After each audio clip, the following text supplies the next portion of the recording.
Hey everyone, welcome to today's video. We'll be doing another update on the fish room, kind of just looking at some more of the breeding projects and everything that's been going on. It's been really nice to be back. I can look at the fish room every day, so a lot more stuff has been getting done. There's a lot more breeding going on. A lot more of the projects that I've been wanting to do for a long time have been kind of getting done. So let's get straight into the video.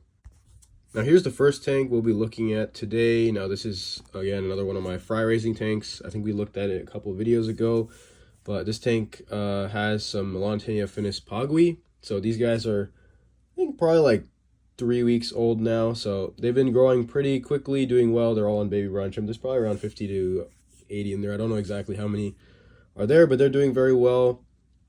In this tank, we also have some Black Venice 1 Corydoras. So these guys just recently spawned for me. It's maybe been a week. So these guys have just started taking baby brine shrimp. They're doing really good. I don't know exactly how many are in there because I threw them in as eggs and some of them as fry. So I did not count and I didn't really do too much of that. So I just threw them in the tank and they've just been doing well. I've counted like 12 in the front at one time, but there's probably 30 or so in there, I'm hoping, at least. Since the tank is so big, I'm sure they hide in the back.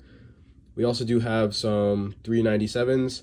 Now, I didn't know this, but there's like a larger fry in here. I don't know how he got in here, but I mean, not he, but like it is probably a solid 1.5 inch or so. And then we also have some that just hatched out. Now, these guys are still super small, as you guys can see in the video. They don't even have their full color yet. They honestly probably haven't started eating any food yet. And there's probably around 30 of them. They came from my breeding group. Those guys breed pretty often, so I always have a bunch of fry from these guys. So they're doing well. Yeah, pretty much it for this tank. I like combining a lot of fish, as you guys can probably tell, in here.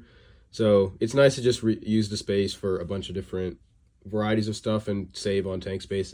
So here's another update. These are baby Apistogramma Panduro. These are from an import I did a few months ago. So I just had some leftover pairs and I was just like, you know what, why not just throw them into a tank, see how they breed. I'm also working on a video on how to breed those Apistos, so that'll probably come out in the very near future. But here are the fry. Now these guys just hatched probably 2 days ago now, so they're still really small. Yeah, I'll attach some video of the pair as well.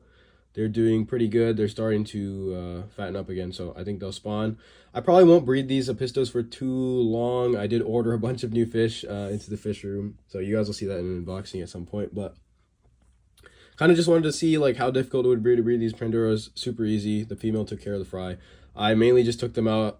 Usually I leave the Apisto fry with the parents. I just was kind of not wanting to get all these fry out of that tank at a later date because they are so small and they're kind of fast. And this was a 20 long, so I was kind of just like, you know what, let's just grow them in a breeder box. That'll be a lot simpler and more efficient than pulling all the fry out at once of a 20-gallon lung. So that's what we've done here. The fry are doing really well, so I'm excited to kind of grow these out and see how they do. So this tank here, this is something I'm really excited about. Now, these are Manacapuru redback angelfish. If you guys are in the US, they're kind of hard to get a hold of. They were a lot more available a few years ago. I don't know what happened, but the supply for them has been a little bit difficult to get. Now, these are almost full-grown adults. I paid way too much money for these a few months ago, and I picked up 10 adults. So I have like a pretty nice size group of them. So I'm hoping I can get three or so pairs out of the group. Here is one of the pairs. The rest of them are in my 225-gallon kind of South American cichlid random fish display. So I pulled these two out of there a couple days ago, and they look like a pair to me. It's a for sure male-female. They do kind of hang out together. They haven't really been picking on the cone or anything, but I'm hoping in a few weeks I can spawn these guys. I'm really looking forward to breeding out these Manacapuru redbacks. They're super nice. I really like the color.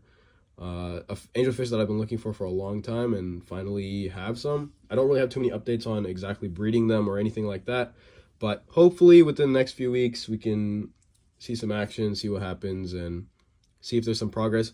I also did separate out another pair into a different tank, so maybe we can see if those breed. I don't know, but yeah, I'm hoping with the next few weeks we'll get a spawn out of some of these. I've been like power feeding them a lot more with brine shrimp, bloodworms, multiple times a day, pellets. Now, something interesting about these is they do not take pellets from the ground or any food that is not in the water column. I don't know what's wrong with them. They're a little picky for angelfish.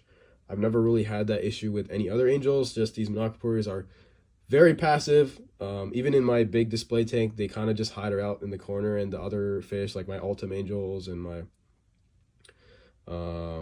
like Tetras and Discus and everything in there, kind of eat all the food, and they don't really get too much.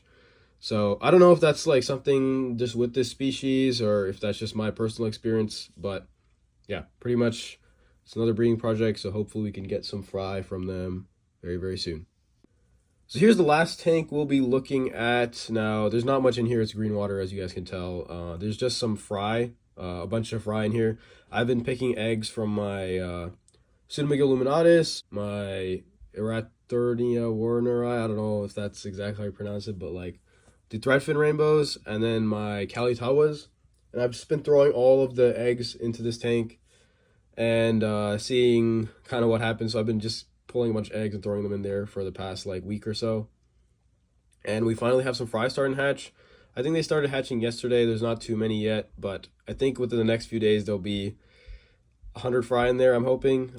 I did put a lot of eggs into that little tank, so not sure how that'll go. This is kind of another experiment tank. I've not really done combining different types of rainbows together. My one worry is the threadfin rainbows. The fry are really tiny for those fish, so they might get outcompeted by the Kalitawas and the Luminatus, but we'll see how it goes, and hopefully I can raise some of the threadfin rainbows. They've been super easy to breed, all of them. I used to have struggles getting a lot of eggs out of like the threadfin rainbows and the Luminatus, but ever since I've been feeding the baby brine trip every day, a ton of it, egg production has been great. I have one trio of the threadfins, and I get like 50, 60 eggs a day from those guys. So hopefully we get good hatch rates out of this. I don't really know if green water affects fish hatching, but I know it's really good for feeding them. I've also just been feeding them the same thing I feed a lot of my other rainbows, which is the powdered food, like 5 to 50 micron golden pearls. Works great. Only good things to say about that food.